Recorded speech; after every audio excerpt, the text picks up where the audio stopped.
Hi friends, இன்றைக்கி வந்து புதன்கிழமை காலையில் எந்திரிச்சோடனே அரிசி கழுவி வச்சிட்டோம். நம்ம அகிமாவுக்கும் நிஷா குட்டிக்கும் காலேஜ் இன்றைக்கி. அதனால தான் தயிர் சாதம் தான் ரெடி பண்ணி கொடுக்கலாம் அப்படின்னு சொல்லிட்டு ரெடி பண்ணி விட்டுட்டேன். நான் விட்டுட்டு அவங்களுக்கு வந்து மாதுளம்பழம் ஜூஸ் போட்டு கொடுத்துட்டு, இது வந்து நம்ம அகிமாவோடைய ப்ளவுஸு லைனிங் எடுக்கணும்.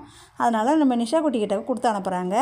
நம்ம நிஷா குட்டி பேக்கில் எடுத்துகிட்டு போயிட்டாங்க. அவங்களுக்கு வழியை அனுப்பிட்டு நான் வந்து நம்ம அகிமாவுக்கு டிஃபன் பாக்ஸில் கட்டிடலாம் லஞ்ச் அப்படின்னு சொல்லிட்டு கட்டிட்டு உருளைக்கிழங்கு பொரியல் வச்சுட்டு நம்ம அகிமாவுக்கும் வந்து ஜூஸ் போட்டு கொடுத்துடலாம் அப்படின்னு சொல்லிட்டு ஆரஞ்சு ஜூஸ் தான் போட்டு கொடுத்தேன். இது என்ன புடவை, எதுக்கு நம்ம அகிமா வந்து காலேஜுக்கு எடுத்துகிட்டு போகிறாங்க அப்படின்றத ஒரு வீடியோ போட்டிருக்கோம், போயிட்டு செக் பண்ணி பாருங்கள். இது வந்து அரிசி நைட்டு வாங்கிட்டு வந்தாங்க, வரகு அரிசி, குதிரைவாளி அரிசி. அதெல்லாம் எடுத்து வச்சுட்டு நான் வந்து சமைக்கலாம் அப்படின்னு சொல்லிட்டு தான் சமைச்சிட்ருக்கேன். நான் வந்து ராகி மாவும் சப்பாத்தி மாவையும் வச்சு சப்பாத்தி தான் செஞ்சேன். அப்புறம் குருமா குழம்பு தான் வச்சு முடிச்சுட்டு சாதம் வச்சுட்டு லஞ்சும் எல்லாம் போட்டேன். அவ்வளோதான், இன்றைக்கானதே இப்படி தான் போச்சு. பாய்.